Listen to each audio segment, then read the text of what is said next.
Hi everybody. This is Francesco, and here with me I have virtually Ali from Realware. I want to thank anybody that is joining us in this discussion. And before jumping into the topic and discussing about artificial intelligence applications in e-commerce, I just wanted to say a couple of things.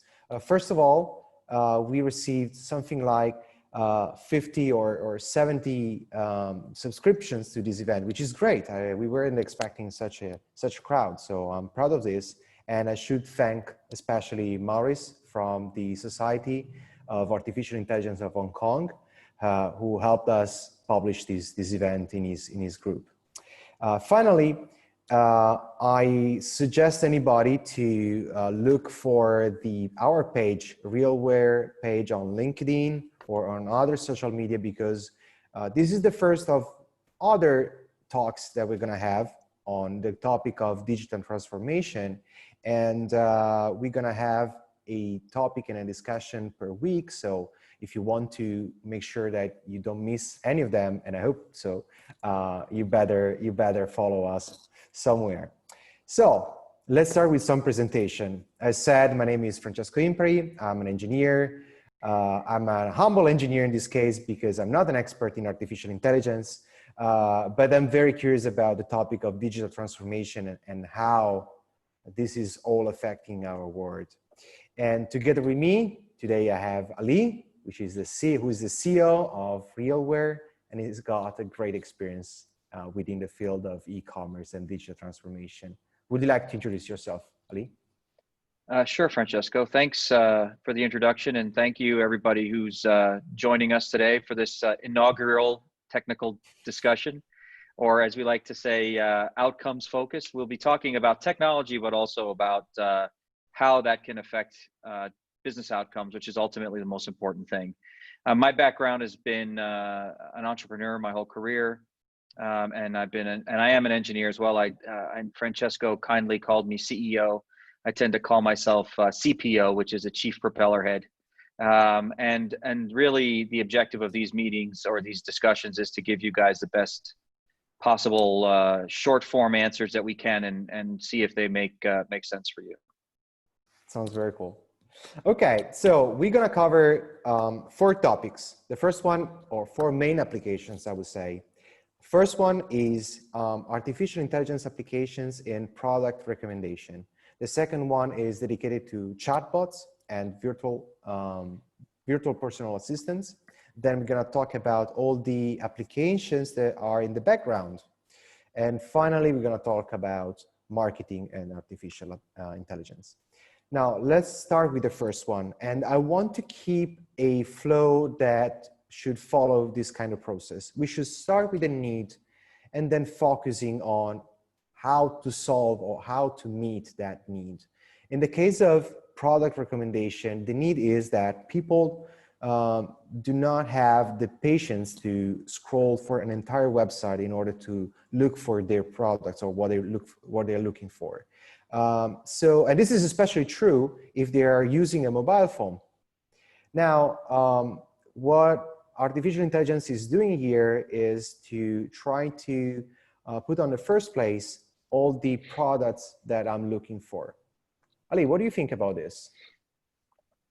So it's an interesting problem because it sounds like such a simple problem to solve, providing context to people when they want it, right? You know, time sensitive and relevant context. What we do is we've built a lot of e-commerce platforms. As a matter of fact, Realware has been primarily doing that for about 20 years now. And what we find is that there's really 3 things you need to focus on: context and relevance, performance, and that can either come from your approach to your data. So, you know, are you managing your data? Are you curating your data when you do that? So when you say mobile, it's really important to make sure that you have an even more focused set of recommendations when you're looking at a much smaller surface area. And also when you're looking at your data, what we find in product recommendation is that the statistical analysis that needs to happen typically there isn't enough data to provide relevance initially. So what we do is we have a combination approach to this, which is we highly recommend customers take a curated approach first to test if recommendations will work with their population. And then if it does work and they are driving additional order value, engagement, et cetera, then it makes sense to focus on the effort required to put the data sets together to properly feed an IPR and product recommendation analysis, then to provide that to the customers. Because the worst thing you could do is drive forward with this, provide bad recommendations, and then reduce engagement and reduce your average order value and your cart completion rates. So we take a somewhat cautious approach to product recommendation because it really, really requires good data, both at the cohort level and at the outcomes level. So we've seen really good results, and we've seen really bad results. Again, had nothing to do with the algorithms, but it had to do with the preparation and the data, which I think you'll find is a theme.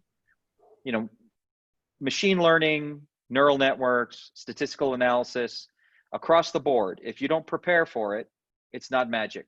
So all of the 4 things we're going to talk about today do require a proper process in driving their success. Makes totally sense. Yeah. Now, before this discussion, I was reading around about applications and case studies, and I was fascinated about something that might be very popular. So I might be the only one surprised by this, but I noticed that Netflix uses a lot artificial intelligence for product recommendation, which is known. I found also a data that around 75% of what people watch comes from those kind of recommendations, which is fascinating. But what probably is not known is another couple of integrations that they achieved. The first one is, for example, the thumbnails. So the image you see when deciding which movies you want to watch, and that comes also from a search that is propelled by artificial intelligence. And another interesting application was also about forecasting, the usage of their servers, so they can understand what kind of cache they can apply for different times in a day or different days in a week. Moving on, chatbots and virtual personal assistants. Now, before this recording, we had a very small discussion about this, and the reason is that I'm in the team of those engineers that think that chatbots are not artificial intelligence. But I know that Ali has a different view on this, which is very more completed. So tell me what you think, Ali. Well, I mean, Francesco, I think that, I have an issue with the term artificial intelligence anyway. So I think in the end, this is all just math, right? It's so, but let's just stick with the marketing term for now. And if you think about chatbots and assistants and anything that takes something you say and turns it into something a machine can understand and then reverts that back to you in a way that you can use it as a non silicon based organism, you can really break it down. You can break it down into what I consider sort of expert systems, which is just big flow charts. Everybody kind of knows what an expert system is. Someone sits down and builds all these branches and trees and flows, and then that's really their intelligence and their approach being codified.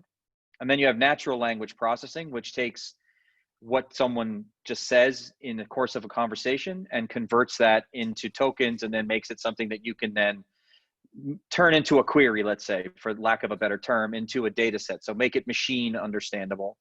And then you have some systems that mix the two. For example, when you talk to the dreaded phone systems, when you make a phone call, those are taking a combination of natural language and expert and trying to get you to where they're able to answer your question as efficiently as possible. Ultimately, right now, the way the technology stands is it's a opportunity to gain some cost savings. Chatbots can maybe drive some customer satisfaction because so for simple things like order status, refunds, order changes, things that are mechanical in nature, that if you think about the workflow they're attached to, they're relatively simple workflows, that someone can go through pretty quickly, and you don't need to have someone there unless an exception occurs. Very much so. We have clients using them successfully. But once you get into more complicated things, beyond, let's say, identification, beyond, let's say, a simple order, if there's some other problem or the customer's irate and you're starting to see that, and it really does hurt you to not be able to put them in touch with an actual service person. So again, just like anything, it's double-edged sword. It has a benefit as long as it's used in the right circumstances. I think that one case studies that I found very interesting was about the North Face, the company, the apparel company.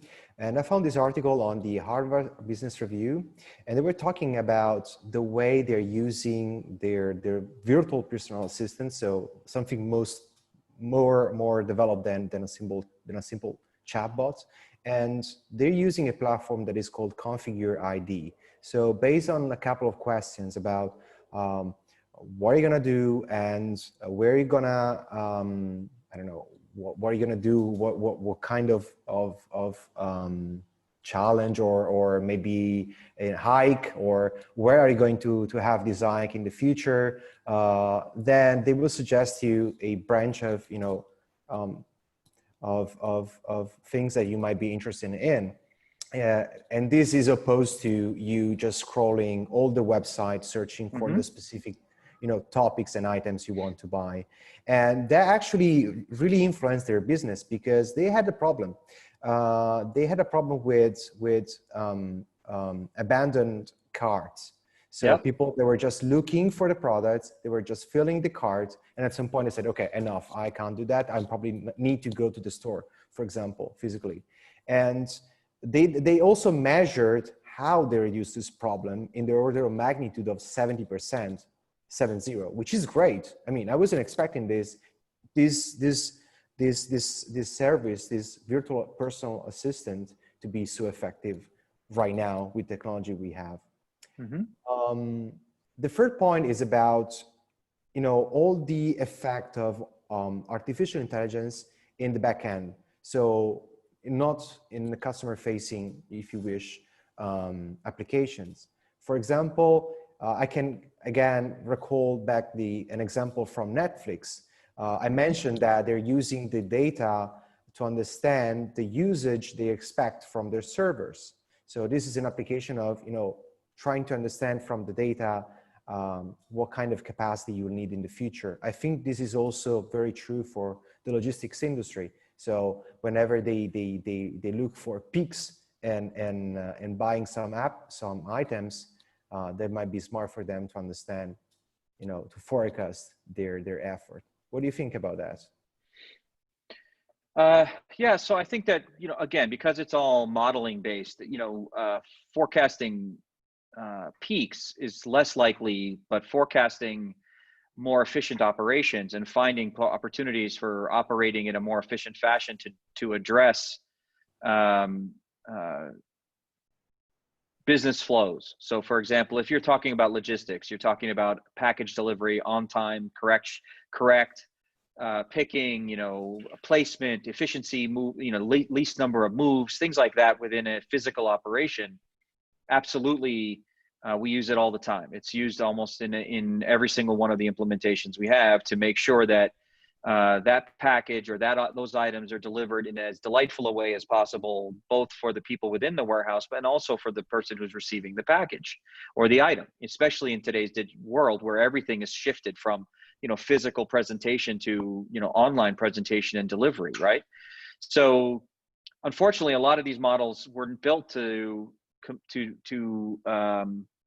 anticipate such a huge change so quickly. So now the models will start to catch up based on that, and then if someone is looking at those elements and trying to figure out when will those things start to impact their environment more specifically, they'll have that opportunity to do that once they have the data. Because remember, ultimately these are just big data applications, right? So I just want to ensure that, where have we seen success using AI and statistical modeling? Inventory management, yes.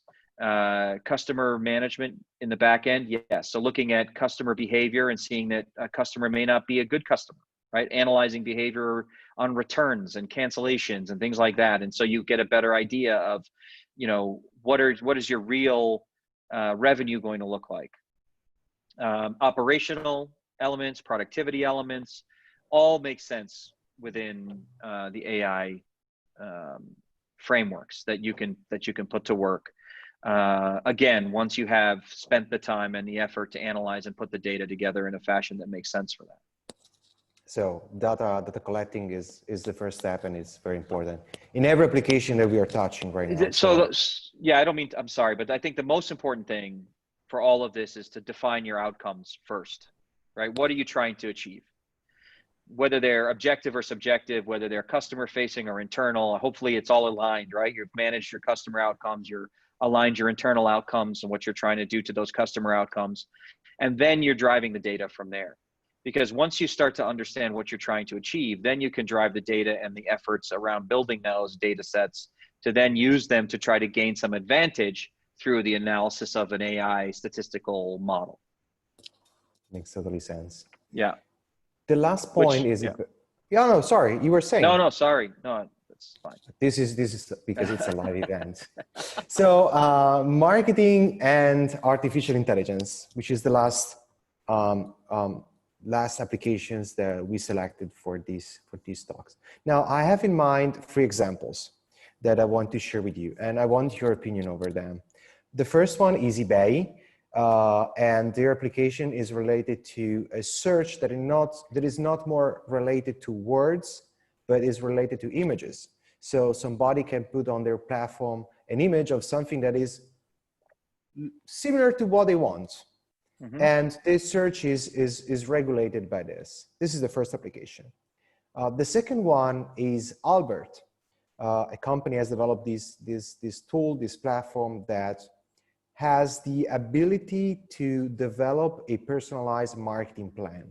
So a way a company should apply a marketing plan over, based on definitely data set competition, I guess, and some questions as well. And finally, the third application is about a company called Reviews, which is reading your feedbacks, your clients' reviews, and trying to give you a measure of a perception of the customer, of your product, your platform, and trying also to divide those that are real to those that are fake. So I just listed here three applications. They're involving marketing and artificial intelligence. What do you think about those applications, or in general about this work? I mean, they kind of cover the 3 primary areas that AI has made the most headway, right? So, in photo analysis, you're talking about feature analysis, things like, vision analysis, those kinds of things have had a lot of focus in research. And there's well-known ways to deal with, figuring out if a picture is of a cat or a dog or a hot dog or an X or a Y, right?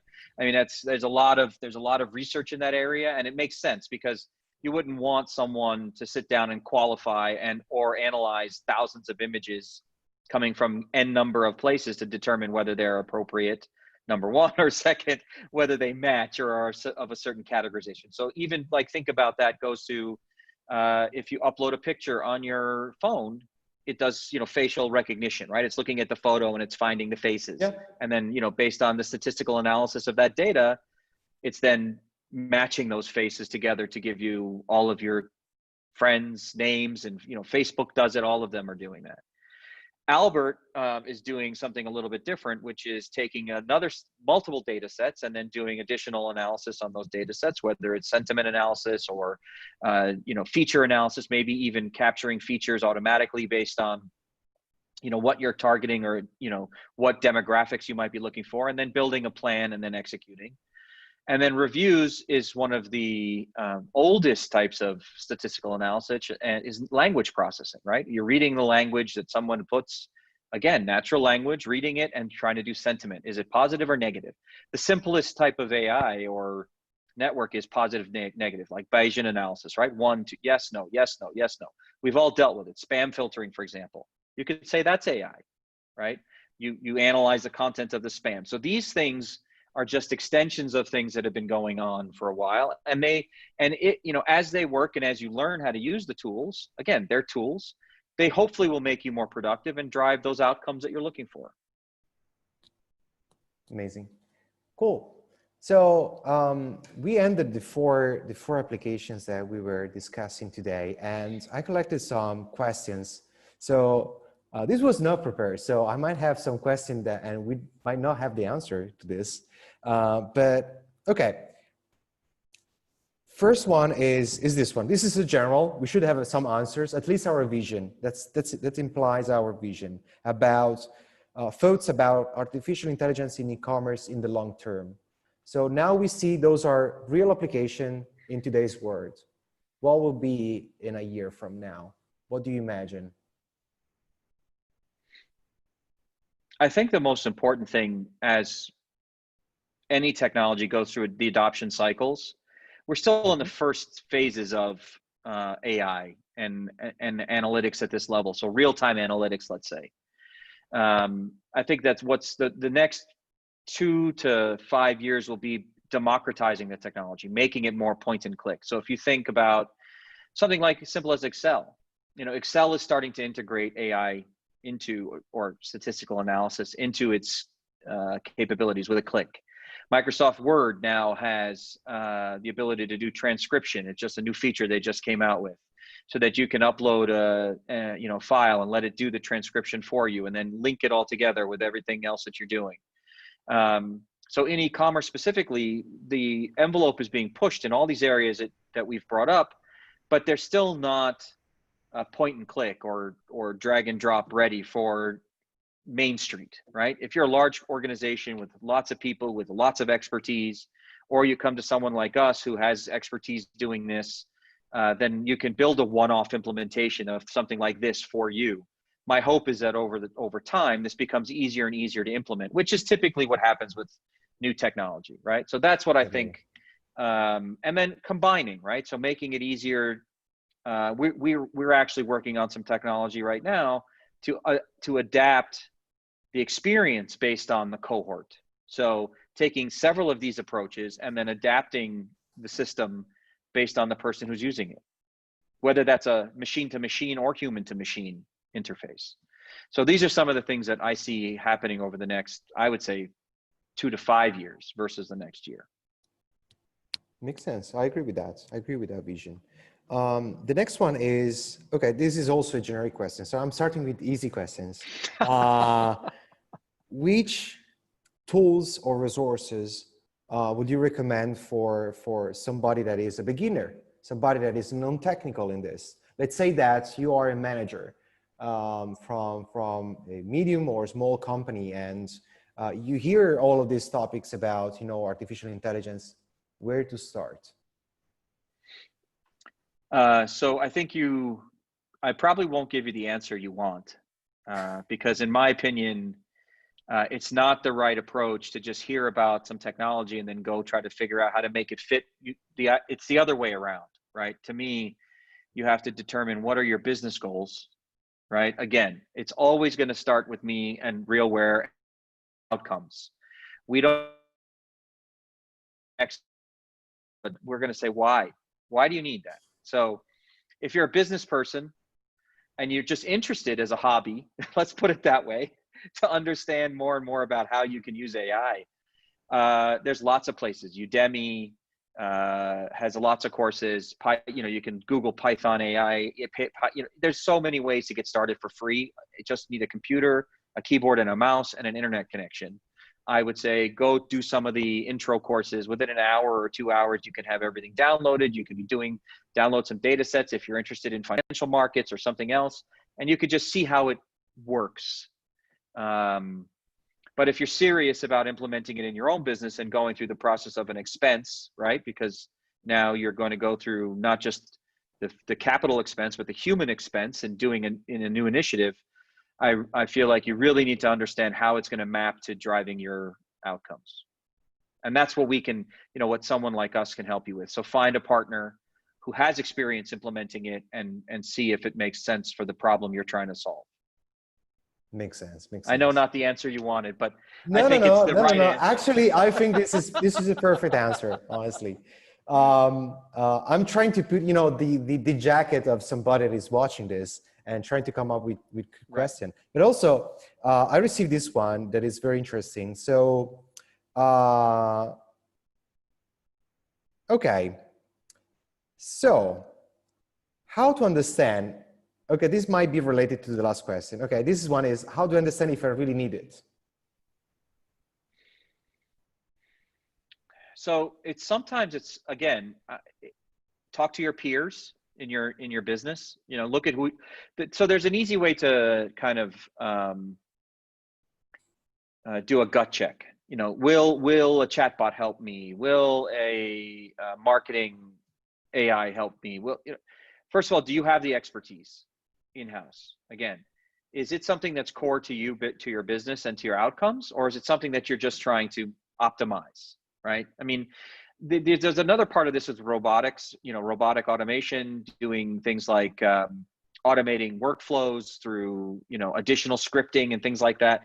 So there's a lot of these elements, a lot of these technologies that come out and they're put into these toolboxes. And, when you say, is it something that I could, should use? Again, it's the same question, right? It's, what's the outcome you're looking for? Are you able to deliver it today? Will a technology facilitate that, right? So Realware, we look at people, process, product, right? So 3 Ps, whenever someone comes to us with a problem. So do you have the right people? Do you have the expertise? Do you have the process to support what you're doing today in the most efficient fashion without technology? And then will technology enhance that process, or can it completely replace the human side of that process, which would then give you hopefully the best ROI based on the process? And then what products are required in order to deliver that, and what's the ROI? So it's the 3 Ps. It's always the 3 Ps. Nothing breaks the 3 Ps. No silicon is going to do that, right? You're always going to need those 3 things. Makes sense. Makes sense. Okay, another question. I think the last one, because otherwise we're gonna have 3 hours event. So, what is the most advanced example you have seen in artificial intelligence in e-commerce?